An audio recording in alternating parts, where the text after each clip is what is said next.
ምናልባት ብፁዕ ቅዱስ አቡነ ማትያስ አሉ አይደል ወይ ልትሉ ትችላላችሁ። ብፁዕ ቅዱስ አቡነ ማትያስ የኢትዮጵያ ኦርቶዶክስ ተዋሕዶ ቤተክርስቲያን ፓትርያርክ ናቸው። ኦሪየንታል ኦርቶዶክሶች 6 ናቸው። የአርሜኒያን ኦርቶዶክስ፣ የሲሪያን ኦርቶዶክስ፣ የኢንዲያን ኦርቶዶክስ እና የኤርትራ ኦርቶዶክስ፣ የኢትዮጵያ ኦርቶዶክስ አብያተ ክርስቲያናት። እነዚህ አብያተ ክርስቲያናት ፓትርያርክ አላቸው።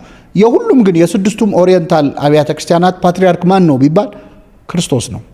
የቤተ ክርስቲያን ራስ ክርስቶስ ነው። ምድር ላይ የመጨረሻ የበላይ ወይም የቤተ ክርስቲያን ራስ አድርጋ መሾምን ኦርቶዶክሳዊት ቤተ ክርስቲያን አትቀበለውም። ስለዚህ የመጨረሻ ሱፕሪማሲ በጴጥሮስ አሳቦ ለፖፑ የሚሰጠውን የመጨረሻ የአባትነት ቦታ በኦርቶዶክስ አብያተ ክርስቲያናት አይደለም፣ በኦሪየንታሎቹ በምስራቆቹም ጨርሶ አንቀበለውም እና ጴጥሮስን አንተ አለት ነህ እንዳለው ሌሎቹንም ሾሟቸዋል። ለጴጥሮስ የሰጠውን ቁልፍ ለሁሉም ሰጥቷል። በምድር ያሰርከው ያለውን ያሰራችሁት ብሎ ደግሞታል። እፍ አለባቸው፣ መንፈስ ቅዱስን ተቀበሉ። ዮሐንስ ወንጌል ምዕራፍ 20 ቁጥር 23 ላይ ክርስቶስ ድጋሚ ደግሞታል ማለት ነው። በዚህ የተነሳ ሐዋርያዊት ቤተክርስቲያን ትባላለች። ሐዋርያዊት ማለት ምን ማለት እንደሆነ ላብራራና ወደ ቀጣዩ ነጥብ እመጣለሁ። እንግዲህ የኢትዮጵያ ኦርቶዶክስ ተዋሕዶ ቤተክርስቲያን አፖስቶሊክ ቸርች ነች ወይም ሐዋርያዊት ቤተክርስቲያን ነን ብለን የምናምነው እኛ ብቻ አይደለንም። ሐዋርያዊነት ያላቸው ብዙ አብያተ ክርስቲያናት አሉ። እንግዲህ ከቤተክርስቲያን ባህሪያት አንዱ ሐዋርያት በሰሯት ወይም የሐዋርያት በሆነች በአንዲት ቅድስት ቤተክርስቲያን እናምናለን ስለሚል ቤተክርስቲያን ሐዋርያዊት መባል አለባት ወይም መሆን አለባት። ምን ማለት ነው ሐዋርያዊነት ማለት? ጌታ ቤተክርስቲያኑን የመሰረተው በሐዋርያት ላይ ነው። ስለዚህ በሐዋርያት መሰረት ላይ የተመሰረተች መሆን አለባት። አንድ ቤተክርስቲያን እኔ ቤተክርስቲያን ነኝ ብላ ክሌም ለማድረግ ወይም አንድ ሃይማኖት ተቋም እኔ የሐዋርያት ቤተክርስቲያን ነኝ ለማለት ብሎ አፖስቶሊክ ብሎ በትልቁ ጽፎ መለጠፍ አይደለም። ሐዋርያዊነት ይጠይቃል። ምንድነው ሐዋርያዊ የሚያሰኘን? ሐዋርያዊ ለመባል ምንድነው መስፈርቱ? የመጀመሪያው በሐዋርያት ትምህርት ላይ መመስረት ነው። በሐዋርያት ሥራ ላይ የመጀመሪያዎቹን ክርስቲያኖች በሐዋርያት ትምህርትና እንጀራን በመቁረስ ይተጉ ነበር ይላል። በሐዋርያት ትምህርትና እንጀራን በመቁረስ የሐዋርያት ትምህርት የተባለው ጴጥሮስ ያስተማረው አንተ ክርስቶስ የሕያው እግዚአብሔር ልጅ ነህ የሚለው የክርስቶስን የባህሪ አምላክነት የሚመሰክር ሳውንድ የሆነ ዶክትሪን፣ እውነተኛ የሆነ የቀና ርቲት የሆነ እምነት ማለት ነው። ይህንን የሐዋርያት ትምህርት ያልያዘ ሰው ሐዋርያዊ ነኝ ብሎ ሊጠራ አይችልም። የመጀመሪያዎቹ ክርስቲያኖች በሐዋርያት ትምህርትና እንጀራን በመቁረስ በሳክራመንት ማለት ነው፣ በምስጢረ ቁርባን በመፈጸም ይተጉ ነበር ይላል። የመጀመሪያው መስፈርት ይሄ ነው። ሁለተኛው አፖስቶሊክ ሰክሴሽን የሚባለው ወይም ሐዋርያዊ ሰንሰለት አለን ምንለው የመጀመሪያው ትምህርቱን ነው። እንዳልኩት ቅድሚያ የሚሰጠው ለትምህርቱ ነው። የፈለገ ሰንሰለት ቢኖርህ ባይቋረጥ ከሐዋርያት ትምህርት መንገድ ከወጣ ተበጥሰሃል ማለት ነው። እኛ ካስተማርነው ውጪ ሌላ ትምህርት ቢያስተምራችሁ አይደለም ሰው የሰማይ መልአክም ቢሆን የተወገዘ ይሁን ብሎ ቅዱስ ጳውሎስ ተናግሯል። ስለዚህ ልክ ሌላ ትምህርት ያስተማርክ ቀን ከሐዋርያት ሰንሰለት ከአፖስቶሊክ ሰክሴሽን ትወጣለህ ማለት ነው። ሁለተኛው አፖስቶሊክ ሰክሴሽን የሚያሰኛውን ዋነኛው ከዶግማ ቀጥሎ የሚጠቀሰው ምንድን ነው? ወደ ኋላ የምንቆጥረው የሐዋርያት ሰንሰለት አለን። ይሄ ማለት ምን ማለት ነው? ለምሳሌ ይህን ቪዲዮ የምታዩ ሰዎች ክርስቲያኖች ኦርቶዶክሳውያን ከሆናችሁ ለምሳሌ ይህንን ቪዲዮ የምትማረው ሰው ክርስትና የተነሳህበት ወይም ክርስትና የተነሳሽበት ቀን አለ። ክርስትና ስንነሳ ያነሱን ቄስ ይኖራሉ። በዕለቱ ማን እንደሆኑ ላናቅ እንችላለን። የክርስትና ወረቀት ላይ ምናልባት ታገኙታላችሁ። እና አንተን ወይም አንቺን ክርስትና ያነሱ ካህን አሉ። እኚህን ካህን አድርጎ የሾማቸው ማን ነው ተብሎ ሲጠየቅ አንድ ሊቀ ጳጳስ ናቸው፣ አንድ ጳጳስ ናቸው። እኛን ጳጳስ አድርጎ የሾማቸው ማን ነው? ፓትርያርክ እገሌና ቅዱስ ሲኖዶስ። እኛን ፓትርያርክስ ማን ነው የሾማቸው? እገሌ የተባሉ ፓትርያርክ። እሳቸውንስ ማን ሾመ? እገሌ ብለን ሄደን ቆጥረን ቅዱስ ማርቆስ ጋር ነው የምንደርሰው። የኢትዮጵያ ቤተክርስቲያን ክህነት አፖስቶሊክ ሰክሴሽን አለው። ወደ ኋላ ቆጥረን ወደ ግብፅ ነው የምንሄደው። ከግብፅ ነው ክህነት የተቀበልነው እና እኚህን ፓትርያርክ ማን ሾመ ብለን ወደ ኋላ ስንቆጥር የምናገኘው ማንን ነው? ቅዱስ ማርቆስ ወንጌላዊ ነው። ማርቆስን ማን ሾመው? መድኃኒታችን ኢየሱስ ክርስቶስ ነው። ስለዚህ ይህንን ቪዲዮ የሚያይ በ40ና በ80 ቀን የተጠመቀ ማንኛውም ኦርቶዶክሳዊ ወደ ኋላ ቁጥር ቢባል የሚቆጥረው ሐዋርያ ቅዱስ ማርቆስን ነው። በዚህ ምክንያት ሁላችንም የቅዱስ ማርቆስ ልጅ ነን። ህንድ ኦርቶዶክስ ቤተክርስቲያን ሄዳችሁ ብትጠይቋቸው ወደ ኋላ ቆጥረው ቅዱስ ቶማስ ጋር ይደርሳሉ። ቶማስን የሾመው ደግሞ ጌታ ነው። ስለዚህ ሁላችንም የተጠመቅነው በምናውቀው ክርስትና ባነሱን ቄስ እጅ አይደለም፣ በክርስቶስ እጅ ነው። ከሱ እጅ እፍ ተብሎ በወረደ ክህነት ነው። መቼስ አሁን እኔ ጧፍ ይዤ የኔን ጧፍ ለሌላ ሰው በለኩሰው እኔ ላይ ያለው እሳት አያልቅም። የዛ ሰውዬ እሳት ይጨምራል እንጂ። መንፈስ ቅዱስም እንደዛ ነው። ጌታ እፍ አለባቸው፣ መንፈስ ቅዱስን ተቀበሉ። የተቀበሉትን ለሌላው ሲያቀብሉ፣ የተቀበሉትን ለሌላው ሲሰጡ፣ ለታመኑ ሰዎች አደራ ስጥ ይላል። ስለዚህ በዚህ አፖስቶሊክ ሰክሴሽን ወይም ቅብብል ሐዋርያዊ ሰንሰለት እኛ ጋር የደረሰ ሃይማኖት ነው። ስለዚህ ቤተ ክርስቲያን በምን ላይ ነው የተመሰረተችው ከተባላችሁ በሐዋርያ ትምህርት ላይ ነው የተመሰረተችው። ሐዋርያዊት ነች። ቤተ ክርስቲያን በመጽሐፍ አልነበረም የተመሰረተችው። የመጀመሪያዎቹ ክርስቲያኖች ወንጌል ሳያነቡ እንደሞቱ ታውቃላችሁ። ክርስቶስ ሲያስተምር ቀኑ ሙሉ ይውላል፣ ሲሰሙት ይውላሉ። ማታ ገብተው ዛሬ እኮ እንዲህ ያለ ብለው ያወራሉ እንጂ የማቴዎስ ወንጌል ምዕራፍ እንዲህ ቁጥር እንዲህ ብለው መቼ አንብበው ያውቃሉ? የመጀመሪያዋ ቤተ ክርስቲያን የሮምን ኢምፓየር እኮ ክርስቲያን ያደረገችው ሐዲስ ኪዳን ሳይኖር እኮ ነው። ያለ ወንጌል ያለ መልእክታት እኮ ነው ብሉይ ኪዳንን ጠቅሳ የሚያውቁትን ጠቅሳ የማያውቁትን አስተምራ ያሳመነችው። ስለዚህ ሐዋርያት ትምህርታቸው መሰረታችን ነው።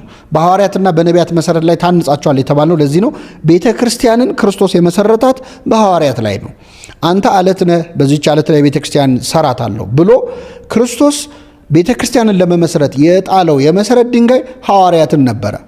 ይህ የመሰረት ድንጋይ ደግሞ አንተ ክርስቶስ የሕያው እግዚአብሔር ልጅ ነው የሚለው ትምህርት ነው። ለጴጥሮስ ስጋና ደም ሳይሆን በሰማይ ያለው አባቴ ገለጠልህ ተብሏል። ለሐዋርያቱም ራሱ ክርስቶስ አስተምሯቸዋል። መጽሐፍትን ያስተውሉ ዘንድ አይምሯቸውን ከፈተላቸው ይላል። ስለዚህ በሐዋርያት ትምህርት ላይ የተመሰረተች ቤተክርስቲያን ናት፣ መጽሐፍ ሳይመጣ በፊት በሐዋርያት ትምህርት ላይ። ይህንን ለምንድን ያነሳሁት? አፖስቶሊክ ሰክሴሽንን ወይም የሐዋርያትን ስልጣን የማይቀበሉ መናፍቃን ጥንትም ነበሩ፣ አሁንም ድረስ አሉ።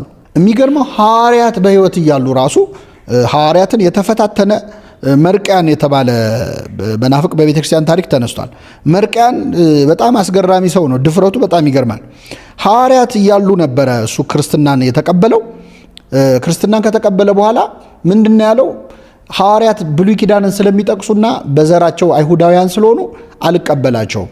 እኔ የብሉይ ኪዳኑን እግዚአብሔር ይላል መርቅያን አልቀበለውም። እኔ የአዲስ ኪዳኑን እንደምቀበለው የብሉይ ኪዳን መጽሐፍት ጋር የተነካኩ መልእክቶችን ሁሉ አልቀበልም ብሎ የማቴዎስ ወንጌል፣ የማርቆስ ወንጌልን፣ የዮሐንስ ወንጌልን አልቀበልም ብሎ ነበር። የፈለገው ከመጽሐፍ ቅዱስ ውስጥ መርቅያን የቱን ነበረ? የሉቃስ ወንጌልን። ለምን? ሉቃስ ግሪካዊ ስለሆነ እሱ አይሁዳዊ አይደለም፣ ችግር የለውም ብሎ ማለት ነው። ይህን ያህል ነው ጥላቸው። የጳውሎስን መልእክታት፣ እሱ ደግሞ በአባቱ ሮማዊ ስለሆነ የጳውሎስን መልእክታት ብቻ እቀበላለሁ ብሎ የራሱ መጽሐፍ ቅዱስ ፈጥሮ በዛ መጽሐፍ ቅዱስ ላይ የመርቅያን ቤተክርስቲያን ብሎ መሰረተ። በሐዋርያት ላይ ያልተመሰረተ ቤተክርስቲያን ማለት በጣም ጥሩ ኤግዛምፕል ይሄ ነው። እና አፖስቶሊክ ሰክሴሽን ተራ ነገር አይደለም። እኔ አንድ ፍራንክ ሼፈር የተባለ ከአንግሊካን ፕሮቴስታንት ወደ ኢስተርን ኦርቶዶክስ የተመለሰ ሰው ዳንሲንግ አሎን የሚል መጽሐፍ አለው። ብታነቡት በጣም ጥሩ ነው። የእሱን ጆርኒ ያሳያል። በእርግጥ የተመለሰ ሰው የጻፈውን ነገር አምኖ ብዙም ማስረጃ ማድረግ አይታወቅም። ምክንያቱም ሞቅ ሲለው ደግሞ ትቼዋለሁ ሊል ስለሚችል። ግን እንደው መቼስ እቺን ሀሳብ ግን በጣም ስለወደድኳል ልንገራችሁ። ፍራንክ ሼፈር ምንድን ነው የሚለው? የሐዋርያዊ ሰንሰለት ከሌለ፣ ለምሳሌ አሁን እኛ ቅድም እንዳልኳችሁ ያጠመቀኝ እገሌ ነው ብዬ እኔ ያጠመቀኝን ካህን ጠራለሁ። ያ ካህን እሱን የሾመውን ይጠራል። እየጠራ ማርቆስ ጋር ሄዳል። ማርቆስን ጌታ ሾመው። ስለዚህ የሐዋርያት ቤተክርስቲያን ነች፣ የክርስቶስ ቤተክርስቲያን ነች እንላለን። ይሄ ከሌለ ግን መጽሐፍ ቅዱስ ያለው ሰው ሁሉ ቤተክርስቲያን ሊመሰርት ይችላል። መጽሐፍ ቅዱስ ያለው ሰው ምንም አውቶሪቲ የሚባል ነገር ከሌለ ማለት ነው። መጽሐፍ ቅዱስ ያለው ሰው ሁሉ ቤተክርስቲያን ሊመሰርት ይችላል ይላል ፍራንክ ሼፈር። ጨምሮ የሰጠው ምሳሌ በጣም ቆንጆ ነው። ለምሳሌ አንድ ሰው አሜሪካዊ ነኝ አለ ይላል። አሜሪካዊ ነኝ። እንዴት ነው አሜሪካዊ ሆንከው? አሜሪካን የተወለድከው? አይ አይደለም። በሶይል የተሰጠ? አይደለም። እሺ አሜሪካዊ አግብተ ነው? አይ አይደለም። እሺ አሜሪካ የክብር ዜግነት ሰጥታ ነው? አይ አይደለም። ታዲያ ምንድን ነው ስትሉት አይ ፊል አሜሪካን ወይም አሜሪካዊነት ይሰማኛል ቢል ማለት ነው። አንድ ሰው ሐዋርያዊ ሰንሰለት ሳይኖረው ሐዋርያዊ ነኝ ብሎ ቤተክርስቲያን ማቋቋም ማለት ነው። ይሄ በጣም በየዘመናቱ ይታያል። እስካሁንም ዘመናችን እኔ ደቡብ አፍሪካ ሄጄ የሰማሁት አንድ ሰው የነገረኝን ነገር ልንገራቸው። አንድ የእምነት ተቋም የቸርቹ ኦነር ባለቤቱ አንድ ግለሰብ ነው እና ይሄ ብዙ ቦታ ላይ የግለሰብ የገሌ ቅድም ክርስቶስ ቤተክርስቲያኔን አለ ብለናል አይደል? ቤተክርስቲያኔን ኦን የሚያደርገው ክርስቶስ ነው ቤተክርስቲያኔ ብሎ እንጂ የኔ የሚባል የገሌ የሚባል ቸርች የለም። እና የሰውዬ ግን የኔ አንደኛ ቸርች የሚለው ቃል በነገራችን ላይ የጌታ ማለት ነው። ኪሪያኮስ ከሚል የግሪክ ወርድ ነው የወጣው። ቸርች ማለት ኦፍ ክራይስት ኦፍ ዘ ሎርድ ማለት የክርስቶስ ማለት ነው።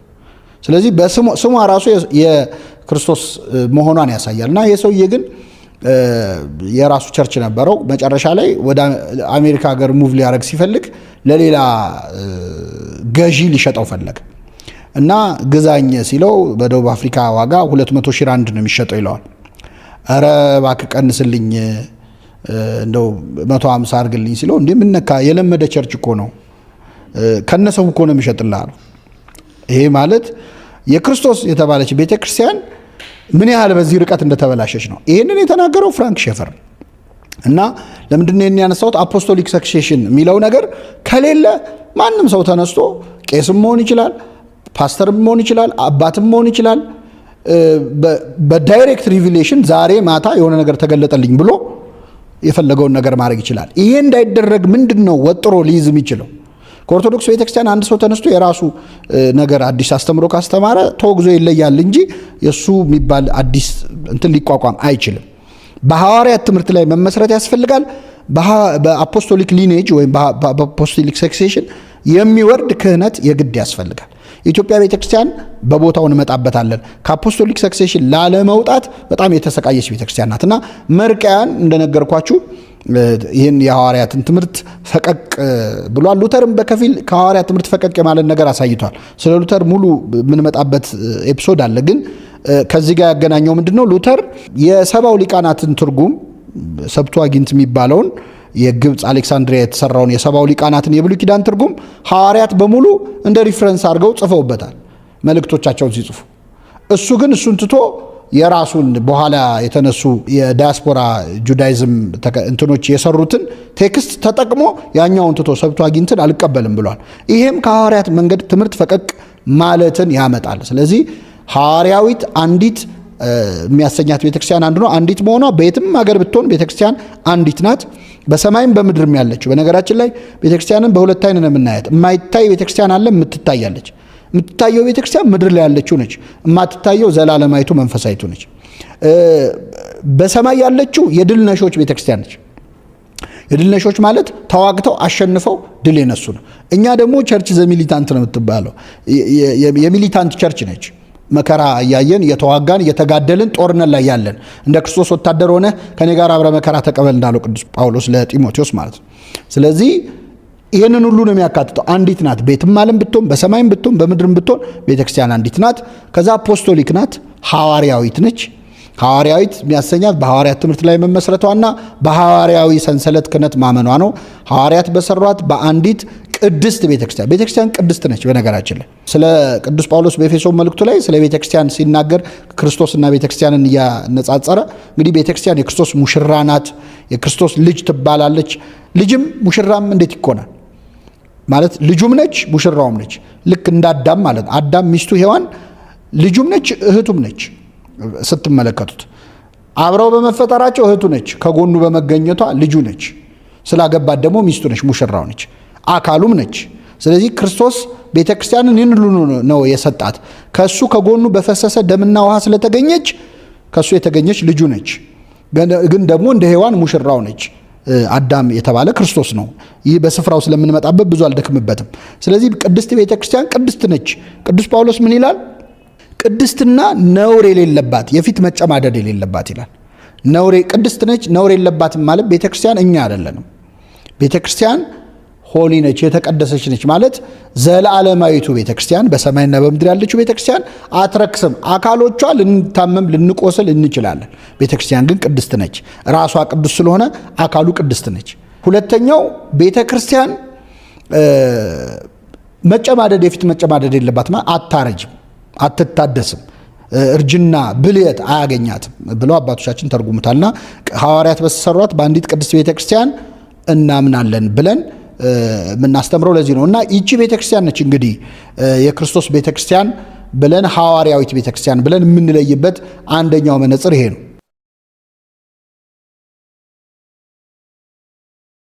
ስለዚህ ይህንን ሐሳብ ስናጠቃልለው መድኃኒታችን ኢየሱስ ክርስቶስ ቤተክርስቲያኔ ወይም የኔ ቤተክርስቲያን ብሎ የሚጠራት የክርስቶስ ቤተክርስቲያን ማናት ለሚለው የመጀመሪያው መስፈርት የኔ የሚለው ክርስቶስ ብቻ መሆን አለበት፣ የገሌ የሚባል መሆን የለበትም። ሁለተኛ ቤተክርስቲያንን እሰራለሁ ስላለ ቤተክርስቲያንን የሰራት ክርስቶስ ብቻ ነው የቤተክርስቲያን መስራቿ የሚለውን ያሳያል።